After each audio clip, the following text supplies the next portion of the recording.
Hey, what's going on, guys? Nathan Olson here from yourcharisma.com, helping you create your brand your way. On this channel, we do a lot of social media marketing tips as well as Instagram help, so if you haven't already subscribed, please subscribe. Today, we're going to be talking about specifically a content marketing checklist, the steps you can start taking in order to create a very powerful content marketing channel. Stay tuned. Alright guys, welcome back. So I've taken the liberty of writing a couple things on the board just to really, keep this flowing, and I want to point out some very strong steps in each one of the content marketing checklists. And let's just dive in. We're going to go straight into tip number one, which is who is your target audience? And essentially, before you create any type of content, in order to give value to anyone, you have to understand who that person is. You have to understand what they like, what they don't like, what they're interested in, and some other type of topics that really will compel them to start viewing your content. And one of the best ways I like to start doing this, if you already have a brand that's already been established, a business that's already been established, and you're looking to get into the content marketing channel, what I suggest to you is really just taking the time to talk to your audience. Some of the greatest blog tips as well as YouTube video ideas and other ways to connect with my audience through content I've been able to establish specifically just by asking them what they'd like to hear about. I even reward typical people if they offer a consistent list of blog tips and ideas just to really give value back to the community. You want to give them content that really resonates with them, and if they can become a part of what kind of content you're publishing, it makes them feel like they have a little bit of power in the say of what your brand actually executes in their content marketing strategy. And that's really some of the best ways to understand what your audience wants, to just build that target audience, build a community, and just start asking them what they'd like to hear about or what they'd like to read or even view as a YouTube video. And once you've figured out who your target audience is, number two is going to come in, and that's going to be develop content with value. And essentially what that means is there's three schools of thought when it comes to content marketing. You have three different types of content. You have entertainment content, you have informative content, and you have useful content. And entertainment content is specifically like very funny viral videos, meme videos, other things that make people laugh, that evoke joy, humor. Comedy spreads extremely fast. I know, as we talked about in other videos, specifically the Super Bowl commercials that aired in 2019, a lot of the commercials that big brands were starting to utilize was specifically comedic style commercials. Specifically, I don't know if you've heard of the new franchise that's trying to create a, I believe it's a sparkling soda or a sparkling rosé, and it's called Bubbly, and it's B-U-B-L-E, and they had Michael Bublé on there with the same type of spelling and last name, and he was going through and putting little accents on all the E's in order to make it Bublé instead of Bubble. But it's just those little things that make it very comedic, that make you memorable.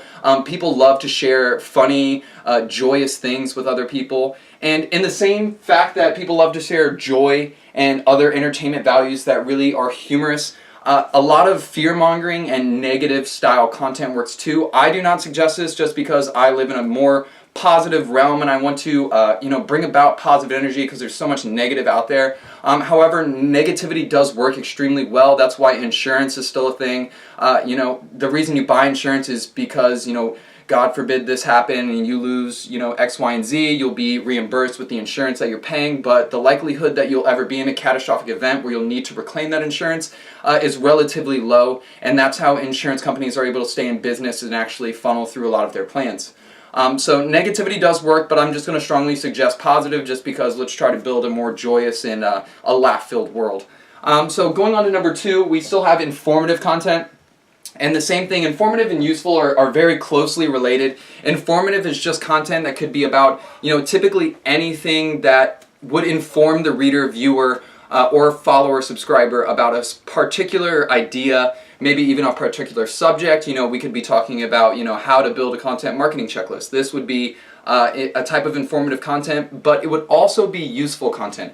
And the big differentiator between informative and useful is essentially a useful video or a useful blog post is typically a how-to, how to change a tire, how to walk, up the escalator backwards, how to do this. And you're giving someone an instructional guide that's not only informative, but tells them exactly how to execute what they're specifically looking for, and how-tos are definitely something that dominate the blog industry as well as the YouTube industry. I know me personally, whenever I don't know how to do something, I will either Google it or I will look up a YouTube video. And when you're breaking down those two sides, it really just becomes the difference between, do I want to watch someone do it and kind of work my steps through that, or do I want to read about it and follow the instructional guide? I'm a very visual person, so I do love YouTube videos and I do love sharing them and using those how-tos to really just walk me through the process. Because with a YouTube video, you can specifically pause at certain steps, execute the plans, watch the next 30 seconds, pause, execute the next steps, and just go about it that way. So that's number 2, creating valuable content in the 3 forms, either entertainment, informative, or useful. Those are the most major types of topics that we're going to discuss, and I feel like those are the strongest when it comes to content marketing. So let's go on to number 3. It's going to be creating a content hub. And what exactly is a content hub? A content hub is where you're simply going to display all of your information, whether that be a blog, a YouTube video, or even like Instagram infographics and other things like that. A content hub is going to be the center of where all your content is going to be published. Specifically, most brands and businesses do this in the form of a website. yourcharisma.com/blog is where you'll be able to find a lot of our blog topics. But in the same focus, let's say you specifically aren't the best writer and you'd love to do YouTube videos, that's where creating a channel comes into play. And although a lot of individuals like to create content and topics that are specifically maybe you create a YouTube video and it's on someone else's channel, or you're creating blog content specifically on Medium or LinkedIn. While those are useful channels to distribute, that should not be your sole place of content, specifically because if you're trying to create a content hub, you're trying to get people to come back to your brand's location time and time again to not only learn about entertainment, informative, or useful types of content, but you want them to just understand and create that top-of-mind awareness for your brand. So if you're posting content specifically on LinkedIn, or let's even say you're posting a lot on Medium, unless the reader is specifically following the author, it will be very hard to establish brand awareness outside of that LinkedIn, because when people start searching for your content, they're going to be like, oh, I saw it on LinkedIn, oh, I saw it on YouTube, let's do a quick search there, and then they might stumble across someone else's content that may be better or worse, but it was just a faster find for them, as opposed to if you were to just go into www.brand.com/blog, you'll be able to find all the content there, or youtube.com/channel name, you'll be able to find all the video content there. So that's creating a content hub. Now, let's say you've found your target audience, you started creating valuable content, you've got it published on a content hub. Now it's time to distribute, because before anyone can see what type of content you have to start pushing it out into the world. No one's going to find your content unless you start, telling them about it. Most people aren't going to start digging through your website looking for the newest blog content. You really have to just go through and tell them that it's there. And that's where, always distribute your content, whether that be through paid or non-paid tactics. All of them are absolutely essential. This is why it's important to grow an Instagram, grow a Facebook, grow a YouTube channel, grow your LinkedIn subscribers. All of those forms are avenues where you can start informing other people on the platform about your content, and then that's going to drive them back to your content hub. So the goal of this is to make it aware to your consumers, to your target audience, that your content is out there, and then use those publication channels to drive back to your content hub, where essentially they'll be able to establish a bigger relationship, a stronger relationship actually, between themselves and your brand. So let's go on to number 5, and that's going to be utilizing SEO. Whether you're doing Google videos or Google posts, YouTube videos, Instagram, there's a checklist for all of them. They're all on yourcharisma.com/blog. You'll be able to find all the SEO strategies on there. But I implore you to really take the time, if, let's say, specifically you're a blog writer, you want to take the time to really understand how Google ranks their content.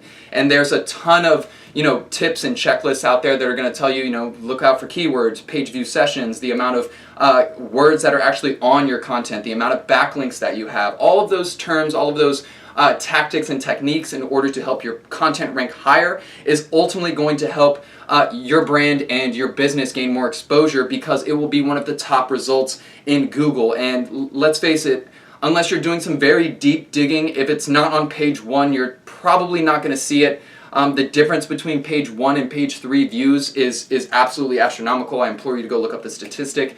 I can't remember off the top of my head, but I know that is absolutely drastic. Same thing goes with YouTube. If you're not on page 1 for the YouTube results, most people are not going to even search down to the 10th video. They'll look through the top 5, figure out which one has the most, engagement rate, which probably means it's the highest, quality video, and they'll go ahead and watch that. So understanding the search engine optimization for your specific platform is absolutely essential and will help your content marketing strategy. But as we've been talking about this whole time, we've really been talking about the production and the distribution of content. One thing that we need to pay close attention to is the actual marketing aspect. And when it comes to marketing, in your content, you want to provide call to actions, whether that be a landing page or an offer. As we talked about this, in almost every publication you should have a call to action or an offer. You've just informed the audience with a bunch of useful information that makes them feel like your brand is very relevant, your brand is very useful, and they have a sense of trust that's being established as they're reading through this content or as they're watching this video. At the end of that video, at the end of that content, you should have a call to action which says, hey, did you like this blog post? You should check out these products that we have that could help you execute whatever you're learning about. And that's really where, the marketing aspect is going to come into play. All of your content should incorporate a type of CTA. I really implore you not to be over salesy with your content. The real goal of content marketing is to establish a stronger relationship and build brand awareness. Oversaturating your content with call to actions is going to do exactly what, we saw that happen on Facebook, where there was a serious depreciation in the amount of users and monthly viewers just because there were so many ads on the platform that people came numb to it and they just stopped reacting to the ads, or they simply just stopped going on the platform altogether. And that's something that you want to absolutely avoid. You want to remain useful, entertaining, and informative. That is the goal of your content. That is the goal of your brand. You want to establish that trust, value, and usefulness just beyond a simple product. The content is really the top of funnel, and you're going to use that content and segment down from there with other types of content, other products, and eventually convert the individual, whether that be on a long-term basis or a short-term basis. In my personal opinion, I've seen the most success with long-scale content marketing strategies, just because the individual knows that you're serious about the content that you're publishing and that you'll become a little bit more trustworthy if you're publishing something on a more routine basis, because that individual will constantly keep coming back. They'll constantly be building that connection with your brand, and they'll ultimately be purchasing your goods. And guys, that's going to wrap up this content marketing checklist. I hope you thoroughly enjoyed it and start using these strategies in your branding and your business building. It will drastically increase your overall relationship and strengthen the sense between business and consumer. But that's going to wrap up today, guys. I hope you thoroughly enjoyed it. Make sure to stay tuned to the next one.